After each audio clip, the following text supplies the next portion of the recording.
नाजरीन आदाब, आप देख रहे हैं INN चैनल। मैं हूं शेख अहमद अली। आज की खास बात में हम देखेंगे कई अहम कौमी और बैनुल अक़वामी खबरें। महाराष्ट्र के गढ़चिरौली में पुलिस ने 26 नक्सलियों को मार गिराने का दावा किया है। गढ़चिरौली के SP अंकित गोयल ने बताया कि जिले के 11 पट्टी के जंगलों में आज महाराष्ट्र पुलिस की C60 यूनिट के साथ मुठभेड़ में 26 नक्सलियों का सफाया कर दिया गया। इनसे भारी मिकदार में हथियार, गोला बारूद और नक्सली लिटरेचर जब्त किया गया है। SP अंकित गोयल ने बताया कि नक्सलियों के साथ गोलाबारी में 3 जवान जख्मी भी हुए हैं। उनकी पहचान कर ली गई है और उन्हें नागपुर के ऑरेंज सिटी हॉस्पिटल में एडमिट करवाया गया है। SP गोयल ने बताया कि मुठभेड़ गढ़चिरौली की तारीख में सबसे लंबी मुठभेड़ थी। ये सुबह लगभग 6 बजे शुरू हुई और शाम 4 बजे ख़त्म हुई। इससे पहले 23 अप्रैल 2018 को गढ़चिरौली पुलिस ने 2 अलग अलग झड़पों में 40 माओइस्टों को मार गिराया था। एटापल्ली तहसील के बोरिया इलाके में जहां 34 मारे गए थे, वहां एक ही ग्रुप के 6 लोगों को आहरी तहसील में मुबैना तौर पर फरार होने के दौरान मार गिराया गया था। पुलिस अभी मारे गए नक्सलियों की शिनाख्त में लगी हुई है। 26 बॉडीज रिकवर की गई हैं। इनकी तादाद बढ़ भी सकती है। हालांकि घने जंगल और रात होने की वजह से सर्च ऑपरेशन अभी होल्ड कर दिया गया। बताया जा रहा है कि पहली बार बड़ी तादाद में मारे गए नक्सलियों की लाशें मिली हैं। पुलिस के साथ मुठभेड़ में मिलिंद तेलतुंबड़े नाम के एक बड़े नक्सली के मारे जाने की इत्तला है। इस पर 50 लाख रुपए का इनाम था। पुलिस सरेंडर किए नक्सलियों से मारे गए लोगों की पहचान करवाएगी। पुलिस के मुताबिक मिलिंद तेलतुंबे भीमा कोरेगांव मामले में दायर NIA की चार्जशीट में भी एक मुलजिम था। शुमाल मशरक़ी रियासत मणिपुर में फौज के काफिले पर घात लगाकर किए गए हमले में हिंदुस्तानी फौज के कर्नल, उनकी अहलिया और बेटे समेत कम से कम 7 अफराद जाँ बहक हो गए। एक रिपोर्ट ने दिफाई ज़राए के हवाले से इत्तला फराहम की। रिपोर्ट के मुताबिक ये हमला उस इलाके में बरसों में होने वाले सबसे मुहलिक हमलों में से एक है। यह वाक़या हफ्ते की सुबह तकरीबन 10 बजे मणिपुर के चिराचंदपुर ज़िले में म्यांमार सरहद के नज़दीक पेश आया। पुलिस ज़राए ने एक न्यूज़ चैनल को बताया कि मौके पर वक्फे से गोलाबारी हो रही है। रिपोर्ट के मुताबिक काफिले पर जिस वक्त घात लगाकर हमला किया गया, 46 आसाम राइफल्स के कमांडिंग ऑफिसर कर्नल वैप्लव त्रिपाठी उस वक्त एक फॉरवर्ड कैंप में गए थे और वो वहां से वापस लौट रहे थे। मणिपुर के वज़ीर आला N बैरोन सिंह ने आर्मी ऑफिसर और उनके अहले खाना की मौत की तस्दीक की है। उन्होंने कहा कि शिद्दत पसंदों को पकड़ने के लिए जवाबी ऑपरेशन शुरू कर दिया गया है। वज़ीर आला ने ट्वीट में लिखा कि 46 आसाम राइफल्स के काफिले पर बुज़दिलाना हमले की मैं मजम्मत करता हूँ, जिसमें कमांडिंग ऑफिसर और उनके अहले खाना समेत कुछ जवानों की आज मौत हो गई। रियासती पुलिस और नीम फौजी दस्ते दहशतगर्दों को पकड़ने के काम पर लगे हुए हैं। मुजरिमों को जल्द इंसाफ के कटघरे में खड़ा किया जाएगा। मणिपुर में हुए हमले पर रद्द-ए-अमल जाहिर करते हुए मरकजी वजीर दिफा राजनाथ सिंह ने कहा कि चिराचंदपुर मणिपुर में आसाम राइफल्स के कॉन्वॉय पर बुज़दिलाना हमला इंतहाई तकलीफदा और काबिल मजम्मत है। मुल्क ने CO 46 AR के CEO और उनके कुंबे के 2 अफराद को खो दिया। मुतासिर अहले खाना के साथ मेरी ताज़ियत है। कसूरवारों का जल्द इंसाफ से सामना होगा। আমাৰ এই অঞ্চলৰ ওপৰত যিটো এম্বুজ হ'ল তাক আমি তীব্ৰ ভাষাত নিন্দা কৰিছোঁ আৰু মই ভাবোঁ যে এই ধৰণৰ কাৰ্যই উত্তৰ পূৰ্বৰ শান্তি আৰু উন্নয়নৰ প্ৰক্ৰিয়াত ব্যাঘাত জন্মাব। মই নিশ্চিত যে মণিপুৰ চৰকাৰে এই ক্ষেত্ৰত উপযুক্ত ব্যৱস্থা গ্ৰহণ কৰিব। আমাৰ এই অঞ্চলৰ ওপৰত যিটো এম্বুজ হ'ল তাক আমি militant terrorist group have ambushed and killed the one Assam Rifles officer along with his family, and it is very unfortunate, and I strongly condemn this type of cowardly act. He was traveling along with his family, the Assam Rifles show. So this type of act is strongly condemned, and mass combing operation along with the paramilitary forces and the police commandos has started in the area to nab the culprit, and justice will be delivered. We'll definitely put them. Maharashtra के अमरावती में लगातार दूसरे दिन तशद्दुद के बाद शहर में curfew लगा दिया गया। इससे पहले हफ्ते की सुबह अमरावती के राजकमल चौक और गांधी चौक पर हजारों की तादाद में लोग सड़कों पर उतर आए थे। इनमें से कुछ लोगों ने पुलिस एहलकारों पर पथराव भी किया। जवाब में पुलिस ने भी लाठीचार्ज किया। इसमें कई लोग जख्मी हो गए। हालात को देखते हुए सेक्शन 144 पहले ही लगा दी गई थी और उसके बाद कर्फ्यू लगा दिया गया। अमरावती में जुमे और हफ्ते के रोज हुए तशद्दुद के मामले में पुलिस ने 20 FIR दर्ज की है, वहीं 20 लोगों को गिरफ्तार किया गया है। वज़ीर दाखिला दिलीप वलसे पाटिल ने कहा कि अमरावती को छोड़कर पूरे रियासत में अमन है। हम मकामी लोगों से अपील करते हैं कि लोग अमन बनाए रखें। समाज में दरार पैदा करने वालों पर कार्रवाई होगी। अगर कोई भड़काएगा तो उसके खिलाफ कार्रवाई की जाएगी। महाराष्ट्र में तशद्दुद के बाद त्रिपुरा के वज़ीर आला बिलब देव के OSD संजय मिश्रा ने एक तस्वीर पोस्ट कर दावा किया कि रियासत में अमन बना हुआ है। कुछ लोग बेवजह अफवाहें फैला रहे हैं। त्रिपुरा में मुबैना फिरकावाराना फसादात की मुखालिफत में महाराष्ट्र के कई शहरों में जुमे के रोज़ मुस्लिम तंजीमों ने बंद का ऐलान किया था। वो इस दौरान नांदेड़, मालेगांव और अमरावती में तशद्दुद देखने को मिला। जुमे के रोज़ हुए तशद्दुद और पथराव की मुखालिफत में दूसरे पहलू ने हफ्ते के रोज़ शहर में बंद बुलाया था। अमरावती में जुमे के रोज़ पुराने कॉटन मार्केट चौक में कुछ दुकानों को बंद कराने की कोशिश के दौरान साबिक वजीर जगदीश गुप्ता के किराना स्टोर पर पथराव किया गया था। उधर पुराने वसंत टाकीज इलाके में मेडिकल पॉइंट, फूड जोन, लाड़ा इंटीरियर, जय भोले, दाभेली सेंटर और दीगर दुकानों में तोड़फोड़ की गई थी। इस वाक़े में शिवा गुप्ता और विशाल तिवारी नाम के शख्स भी जख्मी हो गए। इरविन चौक में वाक़े आइकन मॉल और साबिक वजीर प्रवीण पोटे के कैंप ऑफिस पर भी पथराव किया गया था।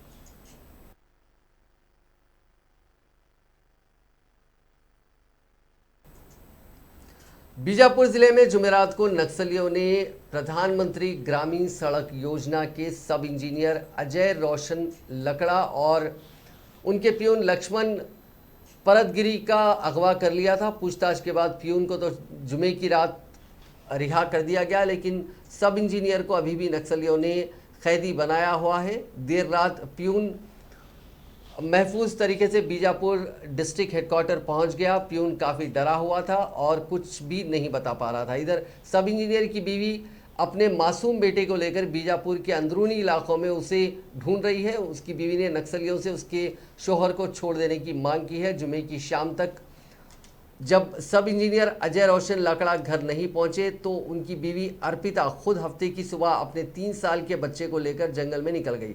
अर्पिता ने कहा कि मैं इस इलाके से अनजान हूं, पता नहीं मुझे कहां जाना है। मैं नक्सलियों से यही रिक्वेस्ट कर रही हूं कि वो उसके शोहर को छोड़ दे। अर्पिता ने नक्सलियों से अपील की कि उसके शोहर बेकसूर हैं, वो बहुत सीधे इंसान हैं। उनकी माँ भी बुजुर्ग है। माँ समेत मेरे बच्चे की देखभाल करने शोहर के अलावा कोई और नहीं है। अर्पिता ने बताया कि आखिरी बार जुमेरात की दोपहर उसके शोहर से बात हुई थी। उन्होंने कहा कि अभी वो काम से जा रहे हैं, कुछ देर बाद लंच करने आएंगे। जब अर्पिता ने 1 बजे कॉल किया तो फ़ोन बंद आया था।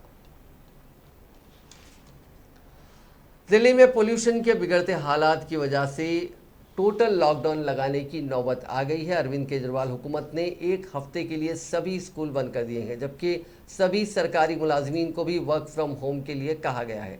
नेशनल कैपिटल में पार्शियल लॉकडाउन जैसे ये फैसला पोल्यूशन के मसले पर की गई इमरजेंसी मीटिंग में लिया गया। वज़ीर आला अरविंद केजरीवाल ने इन फैसलों का ऐलान किया और इंतबा दिया कि हम टोटल लॉकडाउन के तौर तरीक़ों पर भी गौर कर रहे हैं। प्राइवेट गाड़ियों को बंद करने का भी सोच रहे हैं। सभी कंस्ट्रक्शन एक्टिविटी रोक दी गई है। दिवाली के बाद से ख़राब हुई दिल्ली की हवा अब भी सीरियस कैटेगरी में बनी हुई है। दिल्ली का हाल कितना बुरा है आप इससे समझ सकते हैं कि दुनिया के 10 सबसे ज़्यादा पोल्यूटेड शहरों में दिल्ली सबसे आगे है। सुप्रीम कोर्ट के अंदर एक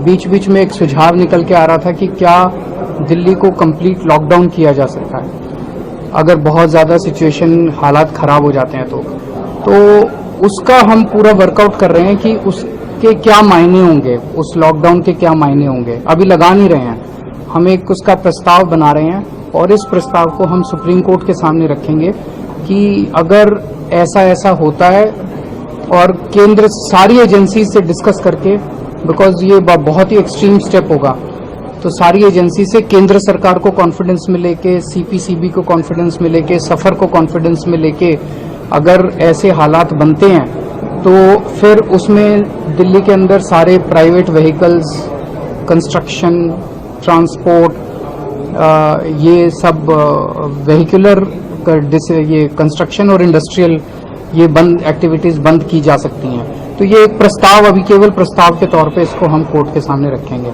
तो ये 4 मोटे मोटे तौर पे निर्णय लिए गए। सुप्रीम कोर्ट के अंदर एक दिल्ली एनसीआर में बेकाबू आलूदगी के दरमियान हफ्ते के रोज सुप्रीम कोर्ट में इस मामले पर समाअत की गई। सुप्रीम कोर्ट ने समाअत के दौरान आलूदगी की बुलंद सतह पर तशवीश का इजहार करते हुए मरकजी हुकूमत को फटकार लगाई। साथ ही हुकूमत को आलूदगी से निपटने के लिए फौरी इक़दाम के तौर पर 2 रोज़ा लॉकडाउन नाफिज करने की भी सलाह दी। चीफ जस्टिस एनवी रमना ने कहा कि मैं ये नहीं बताना चाहता कि आलूदगी पराली जलाने का कितना असर है और बाकी पटाखे, गाड़ियों, धूल और तामीर का ताउन है। आप हमें ये बताएं कि आलूदगी को काबू करने के फौरी इक़दाम क्या हैं। अगर मुमकिन हो तो 2 रोज़ा लॉकडाउन नाफिज करें। सुप्रीम कोर्ट में समाअत पीर की सुबह 10:30 बजे तक के लिए मुलतवी कर दी गई है। सुप्रीम कोर्ट ने मरकजी हुकूमत और तमाम रियासतों को आलूदगी कम करने के इक़दाम पर हंगामी इजलास के दौरान लिए गए फैसलों के हवाले से मालूमात तलब की है। चीफ जस्टिस ने मरकज से कहा कि आपका ऐसा ख्याल कि आलूदगी के लिए मुकम्मल तौर पर किसान जिम्मेदार है, आपने आखिर पटाखों और गाड़ियों की आलूदगी पर तवज्जो क्यों नहीं दी। समाज शुरू होने के बाद दिल्ली हुकूमत की जानिब से पेश होने वाले वकील राहुल मेहरा ने हलफनामे में हुई ताख़ीर के लिए माजरत तलब की। इस पर चीफ जस्टिस ने कहा कि कोई बात नहीं, कम से कम इसमें कोई नज़रिया तो है। वहीं मरकजी हुकूमत की जानिब से पेश सॉलिसिटर जनरल तुषार मेहता ने कहा कि उन्होंने भी तफसीली हलफनामा दायर कर दिया है। समाअत के दौरान सुप्रीम कोर्ट ने आलूदगी की धमाका खैज सूरत हाल पर तशवीश का इजहार करते हुए मरकजी हुकूमत के वकील तुषार मेहता से कहा कि आलूदगी की सूरत हाल इंतहाई ख़राब हो चुकी है। लोग अपने घरों में मास्क लगाकर बैठे हैं। मरकजी हुकूमत की जानिब से आलूदगी को काबू करने के लिए क्या इक़दाम उठाए गए। उन्होंने पूछा कि पराली जलाने के हवाले से क्या इक़दाम लिए गए। इस पर मरकजी हुकूमत की जानिब से अदालत में एक चार्ट पेश किया गया जिसमें आलूदगी के हवाले से उठाए गए इक़दाम की इत्तला दी गई है। अदालत उज़्मा ने पराली के तस्फिया और सब्सिडी के हवाले से सॉलिसिटर जनरल से मालूमात तलब की है। उन्होंने कहा कि किसानों को क्या नुकसान बर्दाश्त करना पड़ेगा वो बताया जाए। कंगना रनौत ने अपनी आज़ादी वाले बयान के लिए नारेबाजी के बाद अपना बचाव किया। एक्ट्रेस ने कहा कि अगर कोई उन्हें 1947 में हुए वाक़यात के बारे में बता सकता है तो वो अपना पद्मश्री लौटाने के लिए तैयार है। दरअसल कंगना ने अपने मुतनाज़िया बयान में कहा था कि हिंदुस्तान को 2014 में आज़ादी मिली थी जब नरेंद्र मोदी की ज़ेर क़यादत हुकूमत इक़्तिदार में आई थी। 1947 में मुल्क की आज़ादी को भीख के तौर पर बताया था। एक्ट्रेस ने अपनी इंस्टाग्राम स्टोरीज पर एक किताब के कुछ हिस्से शेयर करते हुए लिखा कि उसी इंटरव्यू में सब कुछ बहुत वाज़े तौर पर बताया गया है। 1857 में आज़ादी के लिए पहली लड़ाई लड़ी गई थी जिसमें सुभाष चंद्र बोस, रानी लक्ष्मीबाई और वीर सावरकर जैसे महान लोगों ने कुर्बानियाँ दी थी। उनके साथ ये लड़ाई शुरू हुई थी। 1857 की लड़ाई मुझे पता है, लेकिन 1947 में कौन सी जंग हुई थी मुझे पता नहीं है। अगर कोई मुझे बता सकता है तो मैं अपना पद्मश्री वापस कर दूंगी और माफ़ी भी मांग लूँगी। कृपया इसमें मेरी मदद करें। उन्होंने आगे लिखा कि मैंने शहीद वीरांगना रानी लक्ष्मीबाई की फीचर फिल्म में काम किया। आज़ादी की पहली लड़ाई 1857 पर बड़े पैमाने पर रिसर्च किया था। राष्ट्रवाद के साथ राइट विंग की भी शुरुआत हुई थी, लेकिन अचानक ख़त्म क्यों हो गई और गांधी जी ने भगत सिंह को क्यों मरने दिया, नेताजी सुभाष चंद्र बोस को क्यों मारा गया और गांधी जी का सपोर्ट उन्हें कभी क्यों नहीं मिला। एक गोरे ने यानी ब्रिटिश ने पार्टीशन की लाइन क्यों खींची। आज़ादी का जश्न मनाने के बजाय हिंदुस्तानियों ने एक दूसरे को क्यों मारा। कुछ जवाब जो मैं मांग रही हूँ, जवाब खोजने में मेरी मदद करें। कंगना रनौत ने कहा कि मैं अंजाम भुगतने के लिए तैयार हूं। जहां तक 2014 में आज़ादी का ताल्लुक़ है, मैंने ख़ास तौर से कहा था कि जोग्राफिकल आज़ादी हमारे पास हो सकती है, लेकिन हिंदुस्तान की अवेयरनेस 2014 में आज़ाद हुई थी। पहली बार अंग्रेज़ी ना बोलने या छोटे शहरों से आने या हिंदुस्तान में बने प्रोडक्ट्स का इस्तेमाल करने के लिए लोग हमें शर्मिंदा नहीं कर सकते थे। एक ही इंटरव्यू में सब कुछ वाज़ेह है, लेकिन जो चोर हैं उनकी तो जलेगी, कोई बुझा नहीं सकता। जय हिंद। आज़ादी को लेकर एक्ट्रेस कंगना रनावत के मुतनाज़िया बयान पर पूरे मुल्क में उनके खिलाफ मुजाहरे और गुस्सा फूट पड़ा है। सोशल मीडिया में लोग जमकर भड़ास निकालने लगे हैं। कई रियासतों में एक्ट्रेस के खिलाफ केसेस दर्ज किए गए हैं और दर्जनों कंप्लेंट दर्ज हुई है। इसी कड़ी में शिवसेना ने हफ्ते के रोज पार्टी के तर्जुमान सामना के एडिटोरियल में एक्ट्रेस के साथ हिंदुस्तानी के साथ भारतीय जनता पार्टी पर भी निशाना साधा। शिवसेना ने लिखा कि कंगना रनावत ने एक बम फोड़ा है, इससे बीजेपी का नकली राष्ट्रवाद बिखर गया है। शिवसेना ने लिखा कि कंगना को एक आने की भंग पीकर ढेरों ख्यालात सूझने लगते हैं। शिवसेना ने आगे लिखा कि आज़ादी की जंग में मुजाहिदीन आज़ादी ने कितनी कुर्बानियाँ दी थी, लेकिन कंगना ने अपने बयान से उन सभी को जलील करने की कोशिश की है, उनकी बेइज्जती की है। कंगना रनावत हाल ही में उन्हें पद्मश्री के अवार्ड से नवाजा गया। इससे पहले ये एजाज़ हिंदुस्तानी जंग आज़ादी में हिस्सा लेने वाले लोगों को मिला था। उन्हीं वीरों का अपमान करने वाली कंगना बहन को भी ऐसे ही अहम अवार्ड से नवाजा गया। ये पूरे मुल्क के लिए अफसोसनाक बात है। कंगना रनावत को देश से निकालो, देश से निकालो। कंगना रनावत को देश से निकालो, देश से निकालो। कंगना रनावत को देश से निकालो, देश से निकालो। कंगना रनावत को देश से निकालो, देश से निकालो। कंगना रनावत को देश से निकालो, देश से निकालो। आज जो हमारे यहाँ पे प्रदर्शन है वो कंगना रनावत को लेकर है। कंगना रनावत का हमने यहाँ पे पुतला फूका है। कंगना रनावत की जो बयानबाजी है वो हमारे यहाँ के जिन्होंने वीर जवानों ने शहादत दी है, अपनी बलिदान दिया है, जान की कुर्बानियां दी हैं, गांधी जी, सुभाष चंद्र बोस, भगत सिंह जी, इनका हम अपमान कतई भी सहन नहीं करेंगे। शिवसेना ये कतई भी सहन नहीं करेगी। मोदी की भक्ति में अंधे होकर कुछ लोग जैसे कि कंगना रनावत अंधी होकर अपना शायद मानसिक संतुलन भी खो बैठी है। और हम उससे यही कहेंगे कि उसको जो देश में रहने का कोई अधिकार नहीं है, उससे पद्मश्री अवार्ड जो है वापस लिया जाए। हम ये शिवसेना कतई भी बर्दाश्त नहीं करेगी कि वो उसकी गलत बयानबाजी, एक तरफ से मोदी सरकार अमृत सहयोग चला रही है, वीर जवानों को श्रद्धांजलि दी जा रही है, और कंगना रनावत की गलत बयानबाजी। आखिर मैं कंगना रनावत से ये पूछना चाहती हूँ कि वो अमृत सहयोगी पर क्या कहना चाहेगी, उसका क्या बयानबाजी है। हम ये कतई भी बर्दाश्त नहीं करेंगे कि कंगना का गलत बयानबाजी जो दिन प्रतिदिन बढ़ती जा रही है, और इसको जो है जेल के पीछे रखा जाए, इस पर कड़ी से कड़ी कानूनी कार्रवाई की जाए। उसको हमारे देश में रहने का कोई अधिकार नहीं है। कंगना रनावत को देश से निकालो, देश से निकालो। कंगना रनावत को देश से निकालो, देश से निकालो।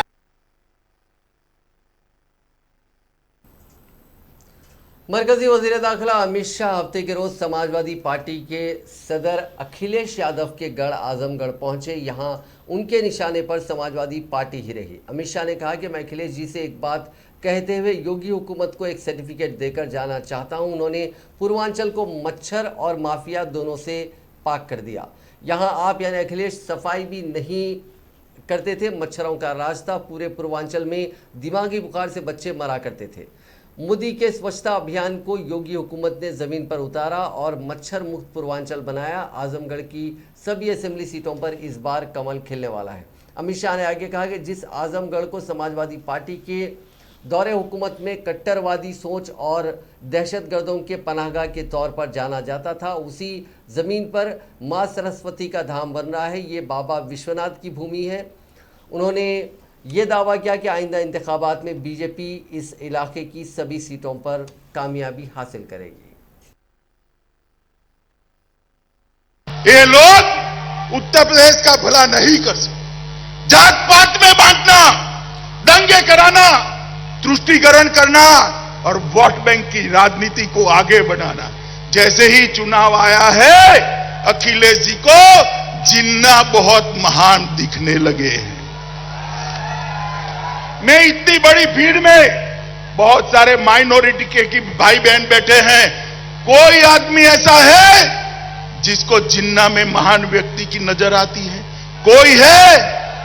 अब अखिलेश जी को लगता है भाई, क्योंकि चुनावी मौसम आया है। मगर मैं अखिलेश जी आपको एक बात कहता हूं, मैं योगी सरकार को एक सर्टिफिकेट देकर जाना चाहता हूं। उन्होंने पूर्वांचल को मच्छर और माफिया दोनों से मुक्त कर दिया है। यहां आप सफाई भी नहीं कर सकते थे, सफाई नहीं करते थे, मच्छरों का शासन था। गोरखपुर पूरा पूर्वांचल दिमागी बुखार से, दिमाग के बुखार से बच्चे मारे जाते। मोदी जी के स्वच्छता के अभियान को योगी आदित्यनाथ ने जमीन पर उतारा और स्वच्छता अभियान के कारण मच्छर मुक्त पूर्वांचल बनाने का काम करे। ये लोग उत्तर प्रदेश का भला नहीं कर सकते। जात पात मित्रों, मोदी जी स्वयं यूपी के सांसद है, यूपी के लिए हमेशा प्रयासरत रहते हैं और मोदी जी ने भारत सरकार का खजाना अपने यूपी और पूर्वांचल में खोल दिया और इसके कारण इंडिया स्मार्ट सिटी अवार्ड में 2020 में यूपी को पहला स्थान मिला। आवास योजना में यूपी को पहला स्थान मिला। एमएसएमई उद्योग बढ़ाने में दूसरा स्थान मिला। स्वच्छ भारत मिशन में शौचालय बनाने में पहला स्थान मिला। सबसे ज्यादा गैस यहीं बांटे गए। पीएम स्वनिधि योजना में सबसे ज्यादा ठेले वालों को लोन यहां दिया गया। 39 करोड़ पौधे यहीं लगाए गए। सौभाग्य योजना में विद्युत कनेक्शन देने में यूपी नंबर 1। गन्ना, चीनी, गेहूं, आलू, हरी मटर, आम, आंवला, इस सारे उत्पादों में भारत में सर्वप्रथम अपना उत्तर प्रदेश है और देश की दूसरी सबसे बड़ी अर्थव्यवस्था बना है। मित्रों, मोदी जी स्वयं कांग्रेस के सीनियर लीडर दिग्विजय सिंह ने आज कहा कि पार्टी की जनरल सेक्रेटरी प्रियंका गांधी वाड्रा के उत्तर प्रदेश में सरगर्म होने के बाद से पार्टी की पोजीशन में काफ़ी तब्दीली आई है।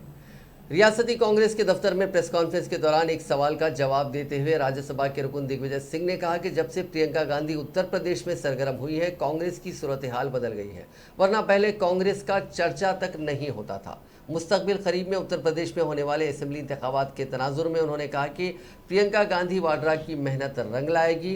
कांग्रेस की तरफ से इतवार को शुरू किए जाने वाले मुल्क गिर जन जागरण अभियान के बारे में जानकारी देने के मकसद से मुनक्किद एक प्रेस कॉन्फ्रेंस में दिग्विजय सिंह ने कहा कि आज के दौर में महंगाई और गिरती हुई मईशत अहम मसला है। इसी वजह से मुल्क में हाल में हुए ज़मीनी इंतखाबात के नताइज आने के फ़ौरन बाद मरकज़ी हुकूमत ने पेट्रोल और डीजल की कीमतों में कमी कर दी।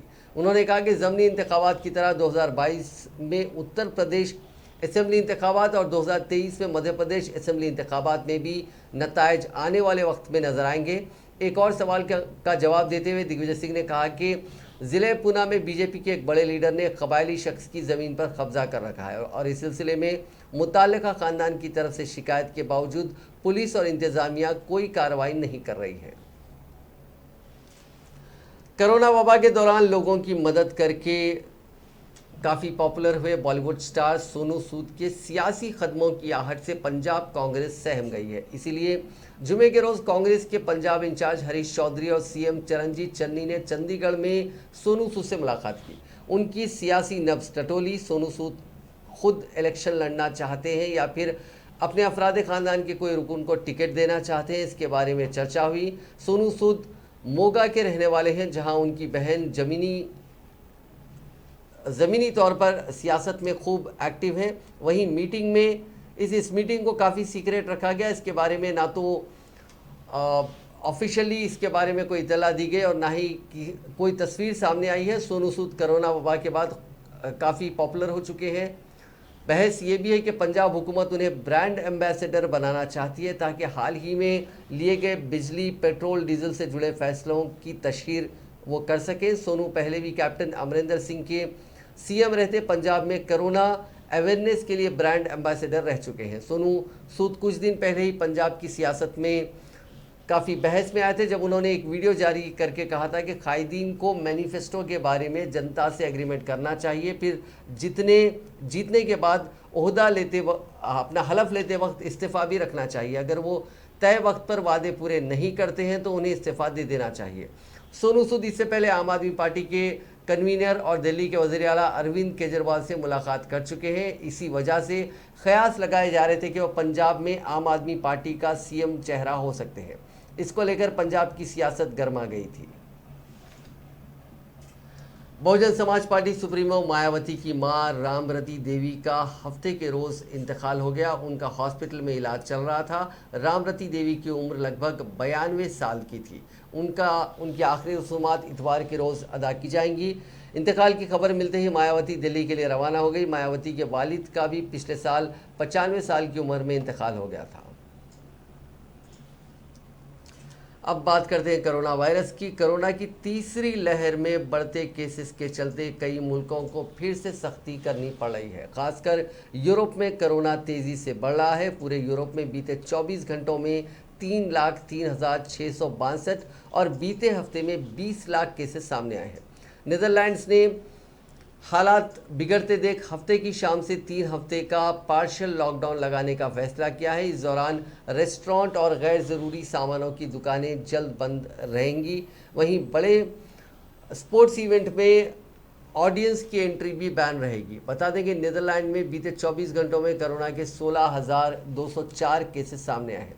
जर्मनी में भी कोरोना कहर बनकर टूट रहा है। वहां इस महीने 7 बार नए मामलों का रिकॉर्ड बन चुका है। जुमेरात को तो 50,196 केसेस मिले। ऐसा पहली बार हुआ जब आंकड़ा 50,000 के पार पहुंचा। बीते 24 घंटों में जर्मनी में 48,184 केसेस सामने आए। बीते 24 घंटों की अगर हम बात करें तो अमेरिका में 90,208, जर्मनी में 48,184, ब्रिटेन में 40,375, रूस में 40,123 और यूक्रेन में 24,058 नए केसेस दर्ज हुए। ब्रिटेन के वज़ीर आज़म बोरिस जॉनसन ने बुजुर्गों और कमज़ोर इम्यूनिटी वाले लोगों से कहा कि कोरोना वैक्सीन का बूस्टर डोज ज़रूर लें। उन्होंने इंतबाह दिया कि यूरोप के कई हिस्सों में इन्फेक्शन बढ़ने से खतरे के बादल मंडला रहे हैं, इसीलिए एहतियात बरतना ज़रूरी है। ब्रिटिश हुकूमत को अगले 1 साल तक भी वबा के ख़त्म होने की उम्मीद नहीं है। ब्रिटेन के आई न्यूज़पेपर के मुताबिक सबसे ख़राब हालत 2026 तक लॉकडाउन की ज़रूरत पड़ सकती है। वहीं वर्ल्ड हेल्थ ऑर्गेनाइजेशन ने भी ताज़ा ब्रीफिंग में बताया कि यूरोप में पिछले 1 हफ्ते में कोरोना के 20 लाख मामले सामने आए हैं। ये कोरोना वबा में 1 हफ्ते में सबसे ज़्यादा मामले हैं। वहीं 27,000 लोगों की जान भी इस वबा की वजह से जा चुकी है। ये पूरी दुनिया में बीते हफ्ते में हुई अमवात का 50% है। हिंदुस्तान की बात करें तो गुज़िश्ता 24 घंटों के दौरान मुल्क में जानलेवा और हलाकत खैज आलमी वबा कोरोना वायरस के 11,000 से ज़्यादा नए केसेस सामने आए हैं। ये तादाद गुज़िश्ता रोज़ के मुकाबले कम है। हफ्ते की सुबह मरकज़ी वजारत सेहत की जानिब से जारी ताज़ा तरीन आदाद-ओ-शुमार के मुताबिक गुज़िश्ता 24 घंटों में कोरोना वायरस के 11,850 नए केसेस रिपोर्ट हुए। इसके साथ ही मुतासरीन की मजमूई तादाद बढ़कर 3,44,26,036 हो गई है। इस दौरान 12,403 मरीज सेहतियाब हुए, जिससे इस वबा को शिकस्त देने वालों की तादाद 3,38,26,483 हो गई।